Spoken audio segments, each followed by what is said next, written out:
सामने रखिए।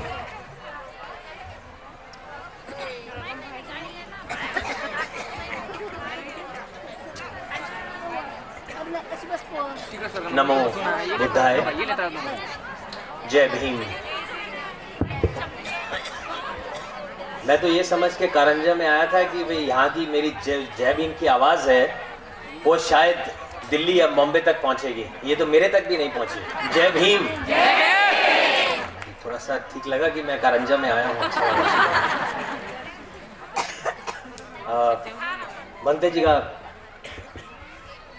जी का अभिवादन करता हूँ सबसे पहले। हमारे जो गगन मलिक फाउंडेशन की टीम है उनका अभिवादन करता हूँ, और नागेश जी और उनकी जो पूरी टीम है जिन्होंने ये ऑर्गेनाइज़ किया है आज प्रोग्राम, उनका भी अभिवादन करता हूँ। और जो आप सब लोग यहाँ पर आए हैं आपका भी अभिवादन करता हूँ। जब मुझसे बात की गई कि एक प्रोग्राम में जाना है, कारंजा एरिया है और वहाँ सुखड़ी गांव है, वहाँ पर जाना है, और वहाँ पर एक धम्मा देसना का एक कार्यक्रम है तो वो अटेंड करना है। प्रशांत जी ने फ़ोन करके कहा, जैसा आपको प्रवीण जी ने समझाया, तो मैंने कहा ठीक है। अब जब मैं आ रहा था,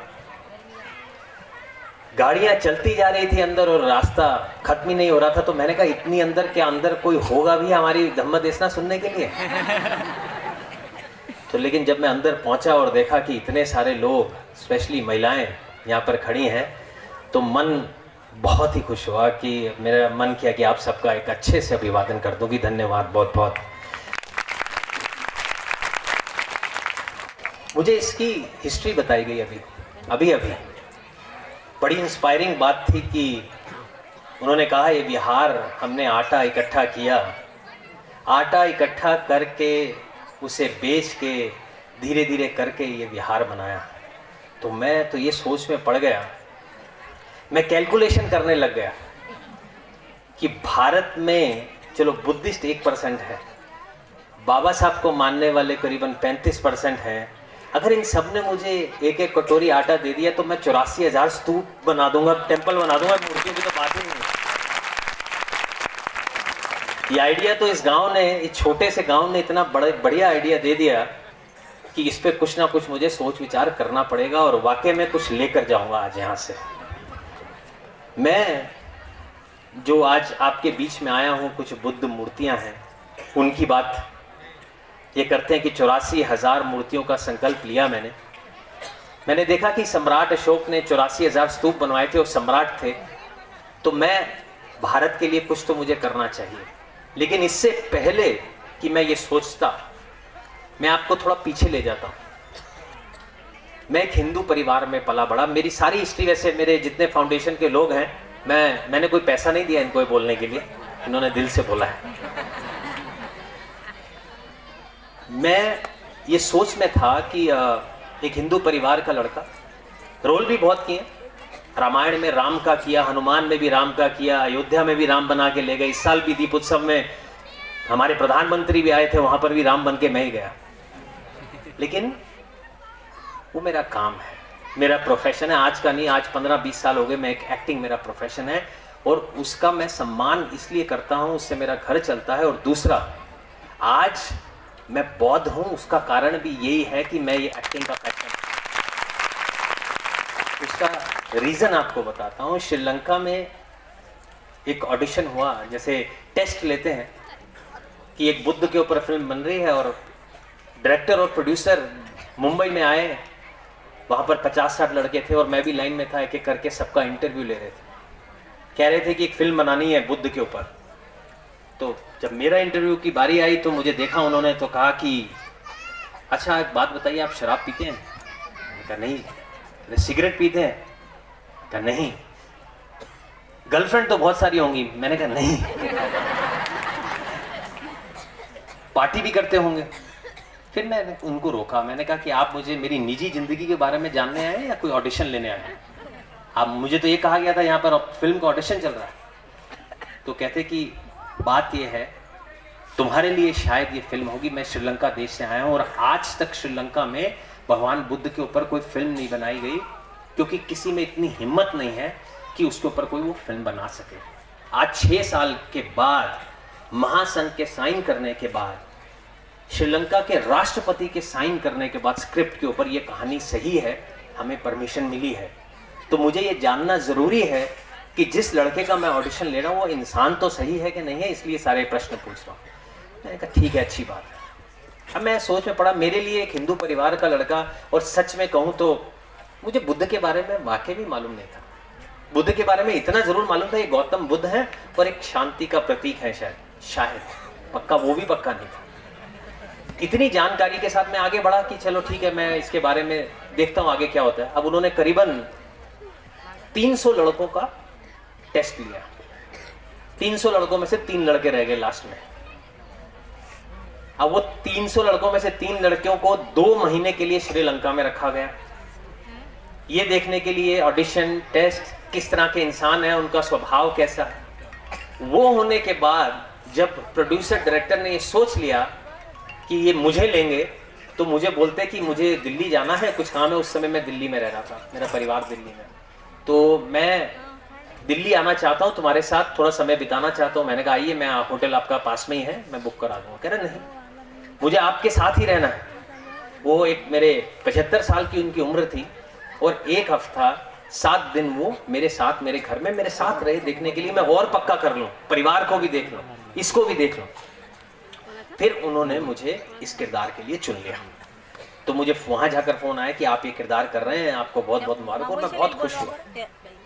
मैं इतना खुश हुआ कि मैं सोच में पड़ गया कि अब मैं इससे अपनी खुशी कहाँ जाहिर करूँ, कि बहुत मेहनत की बात थी। अभी भी बुद्ध के बारे में कुछ नहीं पता था, मुझे पता था एक बड़ा अच्छा एक रोल मिला है, कोई फिल्म कर रहा हूँ मैं, बहुत अच्छी बात है।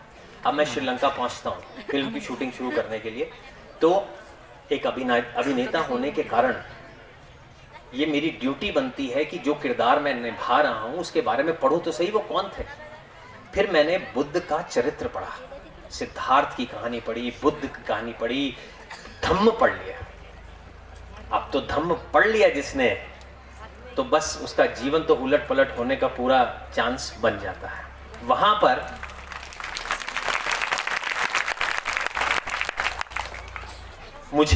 मैंने फिल्म शूटिंग करनी शुरू कर दी, पढ़ रहा था, बहुत ज़्यादा डीप उसमें जाता गया मैं किरदार में, विपस्सना, मेडिटेशन, बहुत ज़्यादा इतना डीप था उसके अंदर कि मैंने अपने आप को उस किरदार में पूरी तरीके से ढाल लिया। बहुत भिक्षु मिले, बहुत कुछ हुआ, और फिल्म रिलीज़ की गई।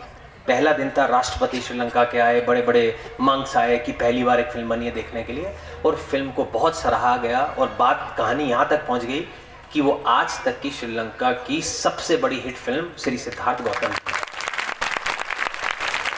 अब कहानी फिल्म की तो हो गई, फिल्म की कहानी अलग क्या चली, मेरी एक कहानी अलग चल पड़ी।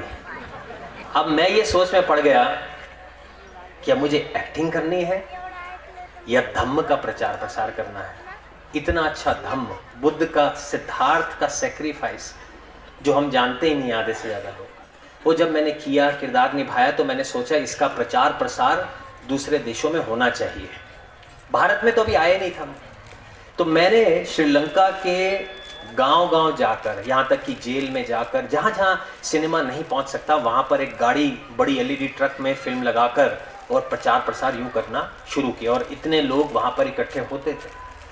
अब जब प्रचार प्रसार कर रहा था, श्रीलंका में किया, वियतनाम चला गया, वहाँ प्रचार प्रसार किया, ऑस्ट्रेलिया चला गया, वापस श्रीलंका आया, तो मैंने कहा अब समय आ गया कि वहाँ के महानायक से आशीर्वाद लूँ और आगे बढ़ूँ। तो महानायक ने मुझसे मिलने से मना कर दिया। उन्होंने कहा क्या बात? तो उसने कहा ऐसी कोई खास बात नहीं है उस लड़के में, इतना क्यों तुम मुझे प्रेशर कर रहे हो कि उसको मिलना है, आशीर्वाद देना है। वहाँ महानायक का दर्जा बहुत बड़ा है। तो मैं भी हैरान हो गया, जहाँ इतने सारे भिक्षु मुझे इतना सम्मान दे रहे हैं, चैंटिंग कर रहे हैं, और महानायक मुझे मिलना ही नहीं चाहते। वो कहते वो लड़का उस तरह का है जो खुद ही खुश नहीं है और लोगों में खुशियाँ बांटने की बात कर रहा है। तो मुझे फिर भी समझ में नहीं आया। तो फिर उन्होंने कहा मतलब वो बुद्धिज्म का प्रचार प्रसार कर रहा है, धम्म का प्रचार प्रसार कर रहा है, क्या वो खुद बुद्धिस्ट है? बुद्धिस्ट तो है ही नहीं वो, तो किस लोगों को जाके बोल रहा है कि धम्म का पालन करो? अब मन और दिमाग से तो बुद्धिस्ट में हो ही चुका था, औपचारिकता बाकी थी। तो वहां मैंने पहला डिसीजन ये लिया कि 2014 में सबसे पहले मैं बौद्ध हुआ। उसके बाद जब मैं दूसरे देशों में प्रचार प्रसार करने गया, बड़े खुश हुए, लोगों ने फिल्में देखी कि भाई यहाँ बहुत फोटो वोटो खिंचवाए, सब कुछ किए। तो वहाँ प्रश्न उत्तर होते हैं, जैसे इतने सारे लोग बैठे हैं ना, तो 10 प्रश्न की बात की जाती है कि अच्छा माइक दिया जाता है, किसी का कोई प्रश्न है तो पूछ ले। तो मुझसे प्रश्न बार बार एक ही पूछा गया, आप भारत से आते हैं, बुद्ध भारत के बेटे थे, अब भारत का बुद्धिज्म कहाँ है? हमने तो सुना अब 1% बुद्धिज्म भी नहीं रह गया, ऑलमोस्ट खत्म ही हो गया। तो मैंने कहा बात तो ठीक है, मैंने भी ज्यादा सुना नहीं है बुद्धिज्म के बारे में, क्या उसके लिए आप क्या कर रहे हैं? आप तो एक भारतीय हैं और दूसरे देशों में बुद्धिज्म का प्रचार प्रसार कर रहे हैं, तुम्हारे अपने घर में तो जाके देखो, चैरिटी बिगिंस एट होम, पहले अपने घर में तो जाके देखो कि क्या हालत है। थोड़ी शर्म आई, लेकिन मुझे लगा बात सही है। मैं भारत में आया, अब भारत में आता हूं तो बाबा साहब के बारे में भी मुझे मालूम नहीं था। ये तो हम हैं, बाबा साहब के बारे में इतना ही मालूम है नॉर्मल लोगों को कि उन्होंने संविधान लिखा था और एक अंबेडकर जयंती के दिन छुट्टी होती है। अगर हम ये समझते हैं कि पूरे भारत में लोगों को बाबा साहब के बारे में मालूम है, कि उनके जीवन के बारे में मालूम है, तो आप सबकी बहुत बड़ी गलतफहमी है। क्योंकि हम तालाब में रहते हैं, हमें आदत हो चुकी है, हम समुद्र में गए नहीं, उनको पता ही नहीं है। मैं भी उनमें से एक था। मैंने पढ़ा बाबा साहब के बारे में, बहुत ध्यान से पढ़ा कि क्या क्या किया, और फिर मुझे लगा कि ऐसा महानायक सदियों में एक बार होता है। उस दिन से वो मेरे रोल मॉडल बन गए। जिस इंसान को साथ में बैठकर पढ़ने नहीं दिया गया, उन्होंने बताया, खेलने नहीं दिया गया, बहुत सारी प्रताड़ना उन्होंने सही, असमानता की, छूत अछूत की, लेकिन उन्होंने हार नहीं मानी उस इंसान ने। और कहां से बढ़ते वो ऐसी जगह पहुंच गया कि उन्होंने भारत का संविधान लिख डाला। कितनी बड़ी बात की, तो मेरे लिए बहुत इंस्पिरेशन थी। और यही नहीं, अगर जीवन में कुछ करना है, कुछ सम्मान पाना है, तो मुझे लगता है बाबा साहब जैसा ही पाना चाहिए। कि आज एक जमाने जिन्होंने छूत अछूत का काम वहां पर लेकर आए, उन्हीं के बच्चे, उन्हीं के आगे जाने वाले पोतरे पर पोतरे, जो भी आप समझ लीजिए, आज बाबा साहब की तस्वीर जब लगती है तो उन्हीं के ही वंशज उनके आगे सर झुकाकर माथा टेकते हैं कि हाँ जी ये है प्रधानमंत्री ही क्यों ना। तो हम सब तो उन्हीं का ही खून है। फिर मैंने ये सोचा कि मैंने पढ़ा कि अब मुझे कुछ करना है, तो पहले ये जानना जरूरी था कि क्या करना है। 1% बुद्धिस्ट क्यों है आखिर? और जब मैंने देखा कि 1% बुद्धिस्ट किस लिए हैं, तो मैं भी थोड़ा हैरान रह गया। लेकिन मुझे लगा कि सत्य तो यही है। इन्होंने खाकड़े और जो मराठी में समझाया, कहानी वही है, एकता की कमी है। एकता है ही नहीं। कोई जाना चाहता है ऊपर तो सभी लोग खड़े हैं कि किसी तरीके से उनकी हम टांग खींच के नीचे ले आए, ये आगे कैसे बढ़ा। बाबा साहब की बात आएगी तो हमारे बाबा साहब, जिससे पूछ लो कहते हैं हमारे बाबा साहब। अगर कोई धम्म देशना का इवेंट होता है, कोई कार्यक्रम होता है, तो फिर वो इंडिविजुअल हो जाता है। आज नागेश जी का कार्यक्रम है, कोई दूसरा आके इसमें भाग ना ले ले। कल गगन मलिक का कार्यक्रम है, उसमें कोई दूसरा फालतू ना आ जाए कि वो कोई ज्यादा आके बोल के ना चला जाए। वो हमारे पर्सनल कार्यक्रम हो जाते हैं। बदलाव उस दिन आएगा जब हम सभी ये सोचेंगे ये किसी इंडिविजुअल का कार्यक्रम नहीं है, ये धम्म का कार्यक्रम है और हम सभी को उसमें भाग लेना। सीखना था, धीरे धीरे जानना था।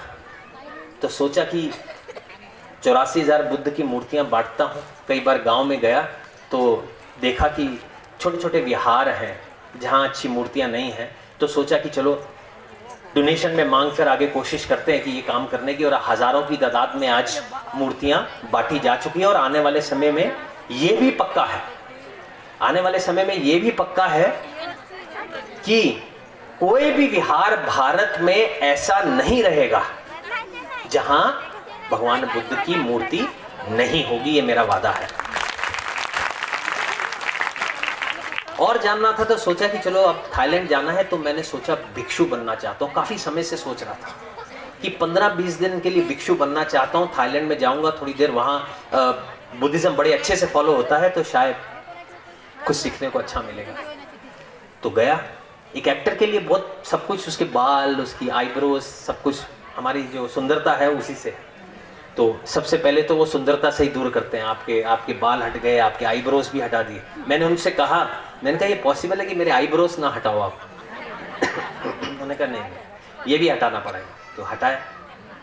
अब वहां स्थिति ऐसी हो गई, मुझे उन्होंने कहा कि अब प्रक्रिया फॉलो करनी है कि भिक्षु बन चुके हो और अब सुबह जो है आपको भिक्षा मांगने जाना है 6:30 बजे सुबह, बैंकॉक जैसी स्थिति में नंगे पांव। मैंने कहा मुझे कोई भिक्षा देगा अगर मैं बाहर जाऊंगा? तो वो कहते खाना भी वही खाना है जो भिक्षा में मिलेगा, ये तो प्रक्रिया निभानी पड़ेगी। तो एक भिक्षु वो साथ देते हैं ध्यान रखने के लिए, सिखाने के लिए। तो सुबह 6:30 बजे मैं उठा और भिक्षु खड़ा, और मैं धीरे धीरे, बहुत बड़ा टेम्पल है तो टेम्पल के बाहर जाते जाते ही 5-10 मिनट लग जाते हैं। तो वो टेम्पल के बाहर गए, हम बिहार के बाहर गए। मैं बाहर जाते ही देखते हैरान हुआ, बाहर एक लाइन बनाकर कम से कम 200 लोग खाना अपने हाथ में लेकर खड़े थे कि भारत का एक लड़का, कोई एक्टर आया है जो बुद्धिस्ट बना है और भारत में कुछ बुद्धिज्म के लिए करना चाहता है। 1 घंटे के अंदर यूजुअली क्या होता है, वो कहते हैं सिटी में जाओ, जगह जगह मांगो। सिटी में जाने का तो पहले दिन मौका ही नहीं मिला। बिहार के बाहर 200 लोगों ने खाना दिया, जिसे 90 भिक्षुओं ने खाया और 500 गरीबों ने खाया। 1 घंटे में इतना खाना मिल गया। बुद्ध मूर्तियों की बात कर रहा था कि लोगों से कहा कि भारत में मूर्तियां चाहिए भारत के लिए। तो मूर्तियां ऐसी आनी शुरू हुई कि आज 20 से 25 हज़ार छोटी मूर्तियां और कम से कम 1000-2000 बड़ी मूर्तियां मेरे पास थाईलैंड में पड़ी हुई हैं, जो एक एक करके भारत में लेकर आनी है मुझे। 100 दिन के लिए, 99 दिन के लिए मैं भिक्षु रहा, बहुत कुछ सीखा। और मन में एक ये विचार था कि बाबा साहब का सपना था बौद्धमय भारत का, उसे पूरा करना है। और वो पूरा करने के लिए बहुत सारी चीज़ें हैं जो हमें ध्यान में रखनी है। भिक्षुओं का सम्मान, उनकी प्रोटेक्शन, समानता, कि जितनी भी भिक्षु ऑर्गेनाइजेशंस हैं उन सबको एक छतरी के नीचे लेकर आना और भारत में एक महासंघ बना देना, जिसके थ्रू सारा काम किया जाएगा। सारे देश, जितने भी बड़े बुद्धिस्ट राष्ट्र हैं, उन्होंने मुझसे वादा किया है जो भी काम होगा बुद्धिज्म से रिलेटेड, हम तन मन धन से आपके साथ हैं। बीच में एक छोटी सी बात याद आ गई इस चीज़ से, मूर्ति से।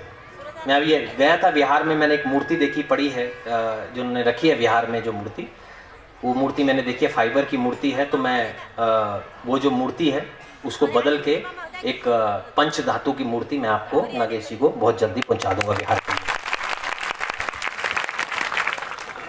ये मूर्ति अभी आई हैं। मूर्तियां लोगों को इकट्ठा करने का एक जरिया है कि चलो मूर्तियां आई हैं, इसी बहाने बुद्ध आए हैं, तो सभी लोग इकट्ठे होकर आपस में चर्चा करेंगे, एक दूसरे की बात अच्छे से सुनेंगे। मैं जगह जगह जाता हूं, अभी अभिनेता हूं। उन्होंने, स्मिता ने भी बताया, मैं एक जगह पे गया तो उन्होंने कहा कि ये इसने राम का किरदार कर दिया, ये अयोध्या में राम बन के जाए हैं, ये राम का प्रचार प्रसार कर रहे हैं कि बुद्धिज्म का प्रचार प्रसार कर रहे हैं। राम तो कई सालों से करता आ रहा हूं, और भी बड़े सारे भगवान किए, कृष्ण भी किया, विष्णु भी किया, और जो भी अच्छे बुरे किरदार किए। कल को अगर किसी चोर का किरदार कर लूंगा तो क्या चोरी का प्रचार प्रसार करना शुरू कर दिया क्या मैंने? हमें, और उसमें लोग अपनी प्रक्रिया भी देते हैं। हाँ हाँ, बिल्कुल सही कहा। मैंने देखा उसके हाथ में बहुत सारे ऐसे ये माला पहनी हुई है, वो हिंदू लोग पहनते हैं। ये सारी भिक्षुओं ने दी हुई हैं, सभी बड़े बड़े भिक्षुओं ने प्रे करके मेरे हाथों में डाली हुई। लेकिन अगर मेरी पहचान इन मालाओं से होनी है तो उस पहचान का कोई फायदा नहीं है। जो लोग कहते हैं कि मैं बुद्धिस्ट हूं, आपकी पहचान बुद्धिस्ट किसी कार्ड से, किसी नाम से, किसी परिवार से नहीं होती। बुद्धिस्ट होने की पहचान आचरण से होती है कि इसमें से कितने लोग हैं जो पंचशील का आचरण कर रहे हैं। जो लोग मुझसे प्रश्न कर रहे हैं, मैंने उनसे कहा कि आप लोग इतने प्रश्न कर रहे हैं कि ऐसा वैसा, कभी आरएसएस से जोड़ रहे हैं, कभी किससे जोड़ रहे हैं, एक फोटो को लेके घुमा रहे हैं। तो मैंने उनसे कहा कि आप अगर सच्चे बुद्धिस्ट हैं तो आप सच में बताइए, आईना देखकर, कि आप पंचशील का पालन करते हैं। रोज शाम को आपको ये बॉटल खुलती है, उसमें 3-4 पैग आप अच्छे से पीते हो, तब आपको नींद आती है। और बात करते हैं कि बुद्धिस्ट और नॉन बुद्धिस्ट की। बुद्ध का धम्म बहुत बड़ा है, करुणावान है, मैत्रीवान है। आप ये बात दिमाग में रखिए कि हम जो हैं किसी और धर्म को नीचा करके ऊपर हमें जाना नहीं है। धम्म में खुद इतनी पावर है कि वो अपनी लाइन बहुत बड़ी कर सकता है, उसको किसी को नीचा दिखाने की जरूरत नहीं है। मैं तो श्रीलंका में ही बन गया सिर्फ वो पढ़कर, और ये क्योंकि दुख की बात है कभी भारत में कभी कहीं पढ़ा ही नहीं गया। हम लोग तालाब में रहने के आदी हो चुके हैं। एक अच्छा सा मैसेज वायरल हुआ, कहा गगन जी पढ़िए, कितना बढ़िया धम्म का मैसेज है। मैंने पढ़ा, बड़ा अच्छा धम्म का मैसेज था, लेकिन देखिए जी सारे बुद्धिस्ट लोगों ने पढ़ लिया, वो सारे बुद्धिस्ट लोग ही पढ़े जा रहे हैं। मैंने कहा बाहर कब निकलोगे? बहुत सारे चैनल, यूट्यूब चैनल हैं, छोटे चैनल हैं, न्यूज चैनल हैं। मैंने कहा कब ए ग्रेड चैनल्स में, मीडिया में कब आएंगे आप लोग? इतने बढ़िया बढ़िया स्कॉलर्स आज इतने अच्छे भाषण दिए। आपको लगता है कि जब एक बुद्धिस्ट आदमी, एक स्कॉलर मंक जो इतने बड़े बड़े नेशनल चैनल्स पे जब डिबेट करते हैं, जब हमारे भिक्षु बोलेंगे तो उनका कोई सामना कर पाएगा? कोई नहीं कर पाएगा। लेकिन हम हैं, हम निकलना ही नहीं चाहते। धम्म चक्र परिवर्तन हर साल हम मनाते हैं। 1956 से मनाते आ रहे हैं बस, लेकिन चक्का वहीं रुका हुआ है। धम्म चक्र जो है वो चलता नहीं है। आको उसको देखते हैं, उसका सम्मान करते हैं और वापस चले जाते हैं। उसको चलाएगा कौन? बाबा साहब ने कहा था ना कि चक्र चलाते रहना। कौन चलाएगा? हम ही चलाएंगे। हम चक्र वो चलाएंगे। और बड़े सालों के बाद, 66-67 सालों के बाद अब वो क्रांति आई है। जितने विदेशी लोग जिनसे मैं पूछता था आप भारत गए हैं, बुद्धिस्ट लोगों से मिले, उन्होंने कहा हाँ। कहाँ गए? बोध गया गए, लुम्बिनी गए, कुशीनगर गए, सारनाथ गए। उनका भाई महाराष्ट्र गए कि नहीं गए? कह रहे महाराष्ट्र तो उन्हें, कईयों को तो नाम भी नहीं पता, महाराष्ट्र बोल भी नहीं पाते सही से। उनका रुख बदला।